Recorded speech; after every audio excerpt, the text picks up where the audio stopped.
আল্লাহ তাবারাক ওয়া তাআলা বলছেন হাদিসে কুদসির ভিতরে, যতগুলো ইবনে আদমের সন্তান রোজা রাখে তারা আমার জন্য রাখে, যারা রোজা রাখে তারা আমার জন্য রাখে, যারা রোজা রাখে তারা আমার জন্য রাখে, এবং তাদের রোজার বদলা অন্য কিছু নয়, তাদের রোজার বদলা আমি আল্লাহ নিজেই তাদের বদলা। তার মানে আমি আপনার এই মাদ্রাসার ছেলেদেরকে বললাম যে ফার্স্ট হবে একটা কোরআন পাবে, সেকেন্ড হবে তো একটা হাদিস দিব, আর থার্ড হবে তো তাকে একটা কলম দিব, আর সান্ত্বনা প্রাইজ অমুক দিব তসুক দিব। এতগুলো প্রাইজের ঘোষণা করলাম, আর তারই ভিতরে বললাম যদি কেউ 5000 হাদিস মুখস্থ শোনাতে পারে তাকে আল্লাহকে দিয়ে দিব, মানে আল্লাহ একটা নিজেই প্রাইজ। এটা আমি বুঝানোর জন্য বললাম, উদাহরণ দিলাম। তেমনি আমার আল্লাহ বলছেন যারা খাওয়া ছেড়ে দেয়, পান করা ছেড়ে দেয়, তারা আমার জন্য ছাড়ে, অন্য কারোর জন্য ছাড়ে না। অতএব এই আমলটার বদলা অন্য কিছু নয়, এর বদলা আমি আল্লাহ নিজেই তার হয়ে যাব। কত বড় ইবাদত! একটা ছোট্ট কথা বলছি, আর এইটা মগজে ব্রেনে একদম পিনের মতো গেঁথেলেন। পৃথিবীর বুকে কোরআন আর হাদিসের 1 থেকে 100 এ থেকে জেড পর্যন্ত যত আমল এসেছে, যত আমল এসেছে, যত আমল এসেছে, সব আমল লোক দেখানি করা যায়, সব আমাল লোক দেখানি করা যায়। আমি বক্তব্য রাখছি অহংকারের সঙ্গে, লোকে বলবে বিরাট বক্তা, আল্লাহর কাছে লাত খাবো। আমি সুর করে কোরআন শরীফ পড়ছি এমন সুন্দর করে, লোকে বলবে কারি, আল্লাহর কাছে লাত খাবো। আমি শহীদ হচ্ছি বীর হয়ে, লড়াই করে জান চলে গেল, লোক বলবি কত বীর রে, আল্লাহর কাছে লাত খাবো। আমি নামাজ পড়ছি লোক দেখিয়ে, আল্লাহর কাছে লাত খাবো, মানে বদলা পাবো না, বদলা পাবো না, বদলা পাবো না কোনো আমল। আমি দান করছি, লোক বলবে ওরে সুবহানাল্লাহ কত বড় দাতারে, আল্লাহর কাছে লাত খাবো। তার মানে হচ্ছে পৃথিবীর যত আমল আছে, ওই আমলটা যদি কেউ নিয়ত করে যে আমি লোককে দেখিয়ে করছি, সম্ভব সম্ভব সম্ভব সম্ভব সম্ভব সম্ভব। কিন্তু একটা আমল আছে পৃথিবীতে যেটা 1000 নিয়ত করলো লোক দেখানি হয় না, সেটা হলো রোজা, সম। আল্লাহ বলছে যারা খায় না, পান করে না, তারা আমার জন্যই করে না। যারা খায় না, পান করে না, তারা আমার জন্যই করে না। একটা উদাহরণ দিচ্ছি, বুঝাবার জন্য বলছি। আপনার বাড়ি পারদাওনাপুর, আপনার বাড়ি সভাপুর, হঠাৎ আপনার মায়ের ওষুধ আনতে হবে, কিংবা পাম্প মেশিনে একটা পার্টস লাগবে। মাসটা রমজান মাস, ভোর বেলায় উঠে সাহারি খেয়ে ফজরের সালাত করে বের হয়ে চলে গেলেন ধুলিয়ান ডাক বাংলা। মাল পেছেন না, ওষুধও পেছেন না। একজন বলল এই পাঁচটা বহুত পুরাতন আপনার মেশিনটা, এই পাঁচটা যদি নিতে হয় তো বহরমপুর গেলে পেয়ে যাবেন, আপনার কাজের জরুরি ছিল। আপনি মারলেন টান বহরমপুর, ওখানে যখন পৌঁছালেন তখন 10টা বাজে, কেবল দোকান খুললো, মালটা নিলেন, কাজটা আপনার 12টা 1টা ধুলিয়ান হয়ে গেল। এরপরে আপনি নদী পার হলেন, প্রায় বাড়ি ঢুকতে 2টা বাজছে, প্রখর রোদ। আর এই রোদে জার্নি করে ভিতরটা মরুভূমি হয়ে গেছে, মনে হচ্ছে যেন এক জকে হবে না, এক বালতি পানি লাগবে, তবেই জানটা ঠান্ডা হবে।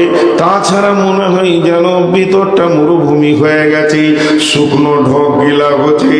তারপরও আমি গোসল রকম করে গায়ে তেলটা নিলাম, এবার গোসলখানায় গেলাম, মেশিনটা চালিয়ে দিলাম, কিংবা বিবিকে বললাম, বেগম রে তুমি আমার কলটা চেপে দাও, একটু গাটা ঠান্ডা করে নি।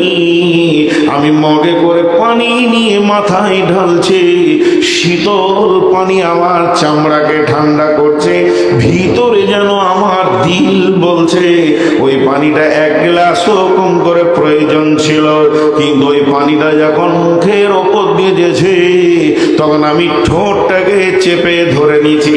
ওই অবস্থায় পানি ঢালতে ঢালতে যদি 2-3 ঘুঁট খেয়ে নি, পৃথিবীর কেউ দেখতে পাবে না, কারো ক্ষমতা নয়। গাঁওয়ালা দেখবে না, মুসল্লি দেখবে না, ইমাম দেখবে না, মসজিদ দেখবে না, হাজি দেখবে না, গাজী দেখবে না। তারপরও আমি খেলাম না, মুখটাকে আরো চেপে ধরছি যাতে করে এক ফোঁটা না চলে যায়। এরপরে আমার গোসল হয়ে গেল, সালাত আদায় করলাম, বিবিকে বললাম তুমি বাইরে থাকো, আমি একটু ঘরের ভিতরে ফ্যানটা চালিয়ে দিই।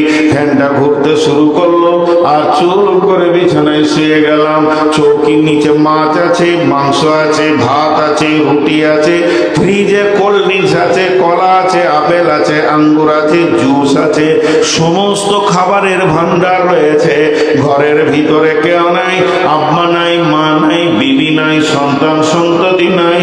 দরজা লাগানো আছে, হুড়কাও লাগিয়ে দিতে পারবো, সমস্ত কিছু ক্লিয়ার। এরপরও আমার মন বলছে না যে এক ঘর ফ্রিজের পানি পান করে নি। এটা কেন বলছে না? একমাত্র আমার দিল বলছে, আমার আল্লাহ দেখছে। এখন যদি আমি একটা আঙ্গুরও খেয়ে নি, সারা পৃথিবী না দেখলো আল্লাহ দেখছে। এই জন্য আমার আল্লাহ বলছেন, নিশ্চয় আমার গোলাম খাওয়া পান করা ছেড়েছে, আমার জন্যই ছেড়েছে। যদিও মানুষকে দেখিয়ে রোজা রাখতো, তাহলে গোপনে পেট ভরে খেয়ে নিত, সমাজে বলতো আমি রোজা রেখেছি, পৃথিবীর কেউ জানতো না, রোজাদারের সম্মানটা ওকে দেওয়া হয়ে যেত। কিন্তু একমাত্র রোজা রেখেছে তো আমার জন্যই রেখেছি। এখন আপনাদেরকে আমি ছোট করে প্রশ্ন করব, বলেন লোকটা পরেজগার হয়েছে কি হয়নি? মুখ খোলেননি, কিন্তু আরেকবার প্রশ্ন করছি, আপনারা বলেন ওই লোকটা আল্লাহর ভয়ে পরেজগার হয়েছে কি হয়নি? বাস, আল্লাহ ওইটাই চাইছে। আল্লাহ ওইটাই চাইছে যে আমাকে ভয় করে কাজ কর সারা জীবন। এটা 1 মাস খালি ট্রেনিং করাতে আসছে, ট্রেনিং। জি, এই জন্যে না খাওয়ার ইবাদত,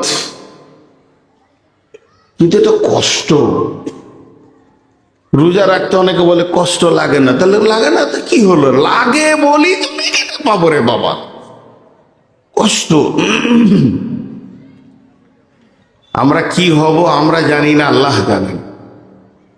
একটা উদাহরণ দিয়ে আবার 3খানা পর চমক উদাহরণ দিব, 3টে উদাহরণকে শুনবেন, গোটা রোজাটা জেহেনে ঢুকে যাবে। তারপর আমি হাদিসের দিকে যাব। 3টে উদাহরণ। নাম্বার 1, এই যে রাস্তায় আসছিলাম, কোন দিকের রাস্তা সব হুঁস দিশে চলে গেছে, ঘাটে থেকে যে রাস্তাটাই আসলাম, তো রাস্তায় 2 জায়গায় ইটের ভাঁটা দেখলাম, ইটের ভাঁটা। বললাম মাদ্রাসার ছাত্র মনে হচ্ছে যারা দাঁড়িয়ে আছে। কোন মাদ্রাসার গো? শোভাপুরের না দেওনাপুরের না নদীর ওই পার থেকে এসছে। এইটি দাঁড়িয়ে আছে কেন?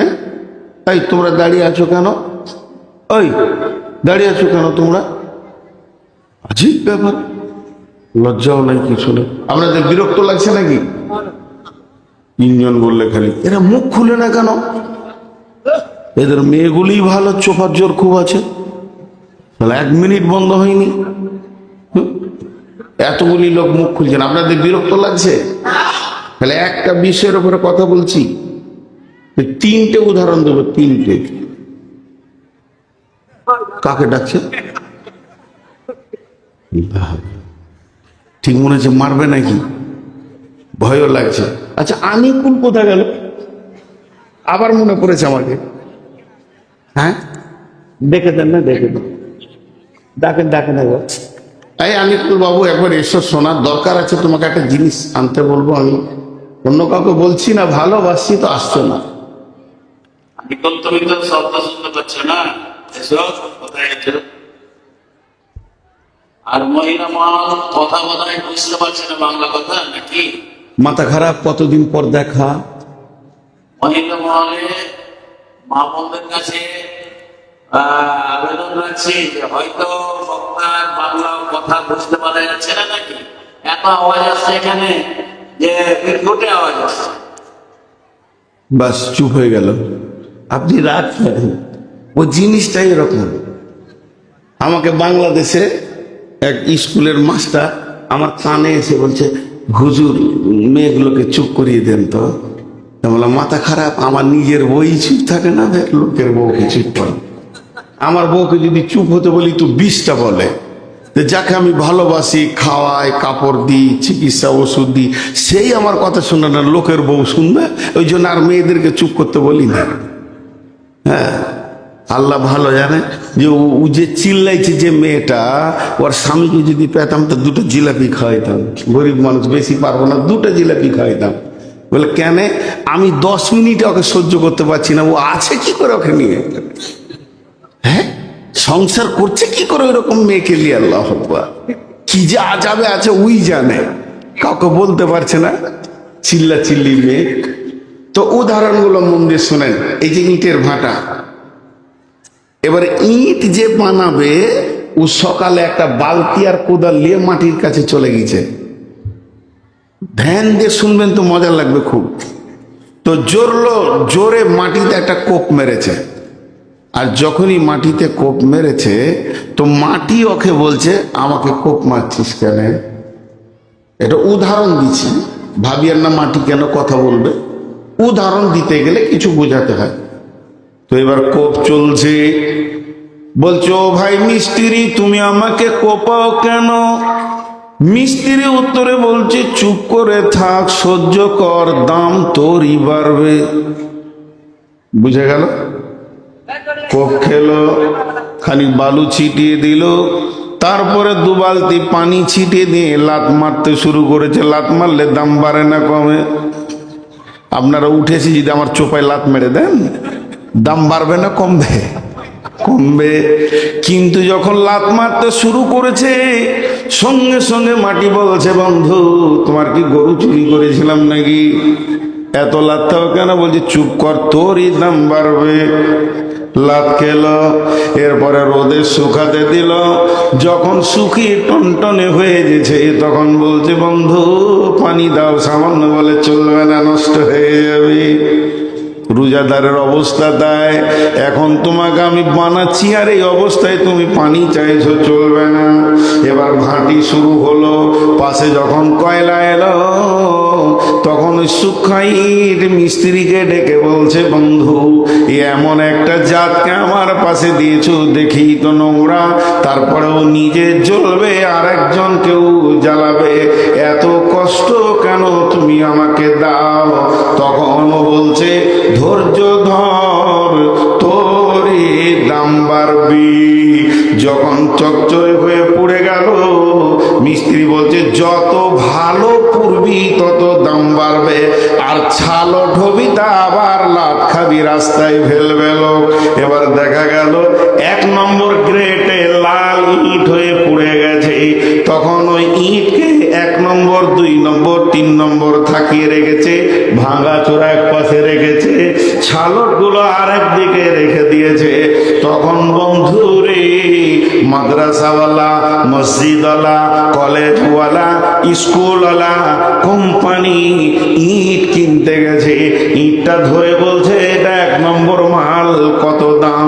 ইট তখন বলছে, বন্ধু কত কোপ খেয়েছি, কত লাত খেয়েছি, আর কত কষ্ট করে নিজেকে জ্বালিয়েছি, তবেই না আমি মসজিদের দেওয়ালে লেগেছি, মাদ্রাসা, কলেজ, ভার্সিটি, আর আপনার কিনা স্টেশন, এয়ারপোর্টের দেওয়ালে লেগেছি। তাহলে আমার জিন্দেগি জ্বলেছে, তাই ঠিক অনেক দামি জায়গায় এসে গেছি। অতএব আল্লাহ বলছে তোরা রমজান মাসে আমার আইনগুলো মেনে নিয়ে ধৈর্য ধরে নে, জান্নাতের আপার লেভেলে থাকবি। বুঝাতে পারলাম? আপনারা বুঝেছেন, আলহামদুলিল্লাহ। আর একটা উদাহরণ দিই, আর একটা উদাহরণ, যখন লোহা তরল হয়ে গলে, এই লোহা এমন ভাবে গলে যায় মনে হবে পানি। তো লোহা যখন তরল হয়ে গলে তখন ওই লোহাটাকে প্লাস্টিকের বালতি করে নিয়ে গিয়ে ছাঁচে দেয়, তাই না? আরে হ্যাঁ না বলে না? বলছে হ্যাঁ, লোহা গলে গেছে যে প্লাস্টিকের বালতিতে গেছে। কি সুন্দর মন দিয়ে শুনছে। আজি লোহা প্লাস্টিকের বালতিতে যাবে? লোহা যখন গলে যায় তখন একটা ছাঁচের মধ্যে দেওয়া হয়। ছাঁচটা টেম্পার কত, ওকে রেলের চাক বানায়, রেলের পাতি বানাই, পাম্প মেশিনের পার্টস বানাই, তাহলে ছাঁচটা মজবুত কত। অতএব বন্ধুরে, আমাদেরকে যদি মুত্তাকি হতে হয়, জান্নাতি হতে হয়, তাহলে ছাঁচের মতো ধৈর্য রাখতে হবে।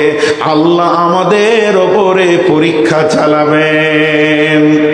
মা বোনেরা শুনছেন না তো কি আর বলবো, তবুও মেয়েদেরকে একটা ওসিয়ত করছি, হে আমার মা, হে আমার বোন, আপনাদেরকে একটা রোজার উদাহরণ দিচ্ছি। সোনা তো সোনাই, সোনার 70 টাকা, 10 গ্রামে 70,000 টাকার দাম। সোনার 70,000 টাকা দাম। এখন যদি আমি 20 গ্রামের সোনা দিয়ে একটা গলার হার বানাই, আর গোটা হারটা অত্যন্ত সুন্দর বানিয়েছেন কারিগর, খালি হুঁকটা একটু বেঁকা, সামান্য হুঁকটা একটু বেঁকা হয়ে গেছে, বিবি বলবে জি ইচ্ছাই কি জিনিস বানিয়েছে, 1,40,000 টাকার মূল্য নাই, দুধ ছাই বলে দেবে। ছি, দেখো তো মালটা হয়নি। তার মানে হচ্ছে সোনা যতই দামি হোক না কেন, সোনাকে ভাটিতে ঢুকতে হবে। সোনা যতই দামি হোক না কেন, অ্যাসিডে পুড়তে হবে, সোনাকে আগুনে জ্বলতে হবে, তারপরে সে ডাইসে যাবে। এরপরে তাকে সোয়াগা দিয়ে ছিলে তাকে পালিশ চাপাবে। যখন অতি সুন্দর হয়ে যাবে, এত দামি জিনিসটা এতগুলো মার খেলো, হাতুড়ি খেলো, ডাইস খেলো, আগুনে গেল, অ্যাসিডে গেল, সোয়াগাতে ছিল, যাদের কাছেও গেল তাদের মূল্য কিছু নাই। সোয়াগা খুব বেশি তো 30-40 টাকা কেজি। হাতুড়িতে যে মার খেয়েছে, ওই লোহার হাতুড়িটা খুব বেশি 80-90 টাকার কেজি। আগুনের মূল্য নাই। কয়লার আর কত দাম। এদের ভিতরে ঢুকে ওই সোনা সুন্দর যখন হয়ে গেল, তখন ওর দাম কেমন বাড়লো। মেয়েরা নিজের কাঁচা চামড়াকে ফুটিয়ে ঝুলিয়ে দিল, নাককে ফুটিয়ে ঝুলিয়ে দিল, তাতে তার ব্যথা হলো না, আবার খিলখিল করে হাসছে, কান নড়াচ্ছে, নাক নড়াচ্ছে। অতএব হে মুমিন, যখন রমজানের রোজাকে আমরা একগ্র চিত্রে মেনে নিতে পারবো, তো আমার রব আমাদেরকে এত সুন্দর বানাবেন যে আমরা জান্নাতের অলংকার হয়ে যাব। এর জন্য আল্লাহ বলেছেন লাআল্লাকুম তাত্তাকুন, আমি তোমাদেরকে রোজা রাখাচ্ছি এই জন্যে যাতে করে তোমরা মুত্তাকি বেনে যাবি।